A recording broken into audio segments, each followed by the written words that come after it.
Well, I just watched the ending of Act 2 and I'm like, what the hell is going on? I can't handle this. You can't handle it? I'm in a glass case of emotion! Yep, a lot is going on, from Viktor's cryptic lines, Jayce's hallucinations, like who is this guy, and we can't forget Isha's sacrifice. There's a lot to get to in this video, so make sure you play support this round by clicking like and subscribe. The end of Act 2 begins with this mechanical cog, and you're probably asking yourself, think story, what does this have to do with anything? This cog was taken from the well after Jinx accidentally broke it. You'll notice it has two distinct sides, one clean and one covered in this colorful oily substance which was introduced in Act 1. We first saw it on the leaves from the tree in the hidden sanctuary, and Jayce says that the patterns of this substance are the same on the plants he and Viktor used when they experimented with the hex core. It matches the corruption we saw on the plants we tested with the hex core. So on one side we have corruption and the other we don't.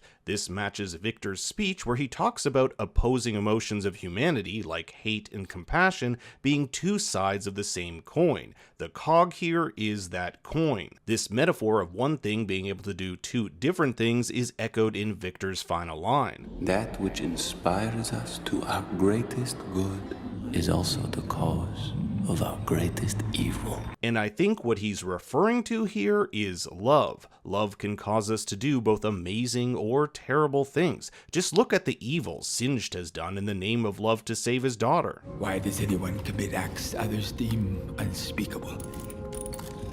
For love. It's confirmed in Act 2 that Singed is indeed Dr. Korin Revik, the clockwork toy shop owner who augmented his daughter's body in order to keep her alive after a terrible case of lung blight. This daughter, of course, is the League of Legends character Orianna. We know that Viktor ends up dying to Jayce, but the question I have for you is, does Viktor know this is going to happen? Viktor's been given incredible powers that make him almost godlike. He can take over other people's bodies, go into people's minds, and heal the diseased. He can also see into the past, like what he does with Singed. Who is to say he can't see into the future? When Jinx, Vi, and Warwick first arrive at the sanctuary, Viktor's assistant says he was expecting them. It's Viktor's death that leads to Warwick making this transformation into Firefang Warwick in our epic Act 2 finale. If Viktor hadn't have died, these events likely wouldn't have happened. So you have to ask yourself, is this all part of a larger plan that Viktor foresaw? And if you believe Viktor is kind of like this Christ-like figure,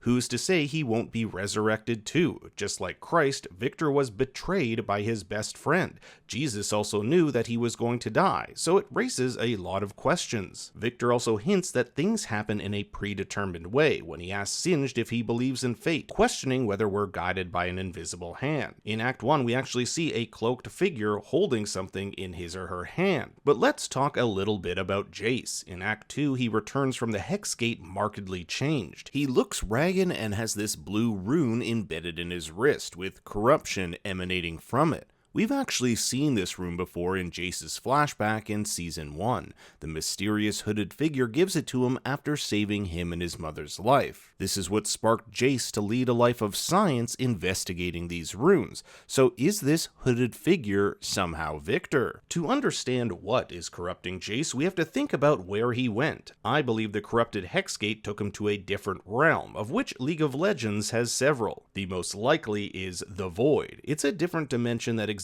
outside of Runeterra and is filled with chaotic destructive energy and beings which exist only to consume and corrupt. Something has obviously taken control of him. Viktor even says that the man before him isn't Jayce. We also get this cryptic image while he's being corrupted, which only lasts for a frame or two. Could this be the person who is controlling him, or is it just part of his hallucination? I think the biggest twist would be if Viktor was the one orchestrating all this, that Viktor had to get Jayce to kill him for some bigger purpose yet to be revealed.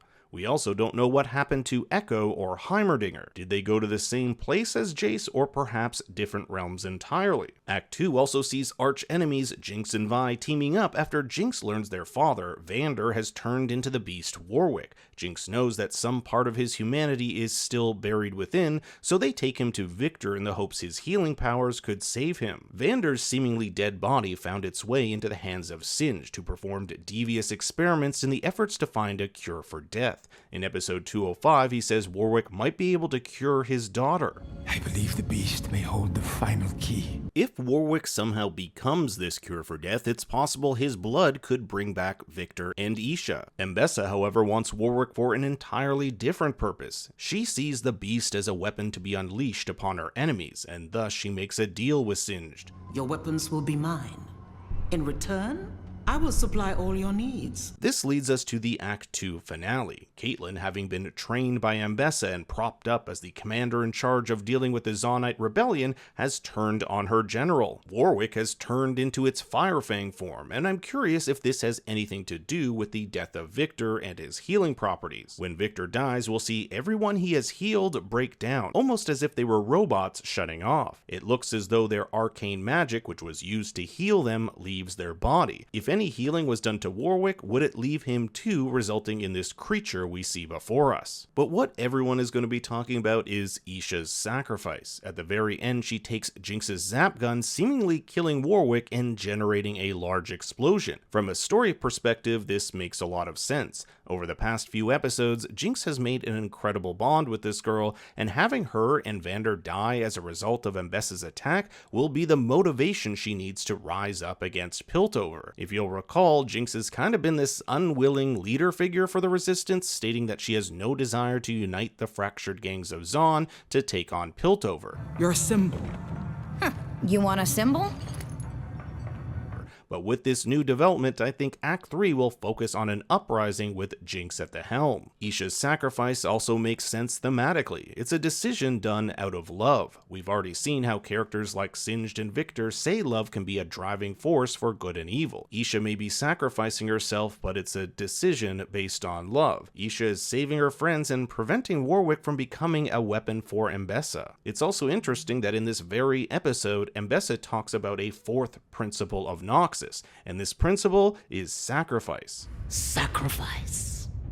The temper born of suffering. Speaking of which, if you've seen my Act 1 video, you'll know Mbessa is targeted by a group known as the Black Rose Cabal. This group is led by the Noxian aristocracy, and Mbessa, being from Noxus, has really pissed them off. The exact reasons why are a bit shady, and this seems to be one of the big mysteries going forward. We can assume that it is the Black Rose Cabal that imprisoned Mbessa's daughter Mel at the end of Act 1. It's the same crimson colors, and Black Rose, her assistant, is picked up by. Act 2 introduces us to these chains, which are an ability the character LeBlanc has in the game, who is coincidentally also a member of the Black Rose. Even the top of her cell is shaped like that of a rose. In the credits, the voice is seen as Illusionary Sorceress, and LeBlanc is known for illusion magic. Plus, she's voiced by Minnie Driver. You don't just have a big celebrity voice a throw-off character. It's also possible Vladimir might come into play. All these crimson colors and blood imagery are indicative of him, and he also happens to be one of the founding members of this Cabal.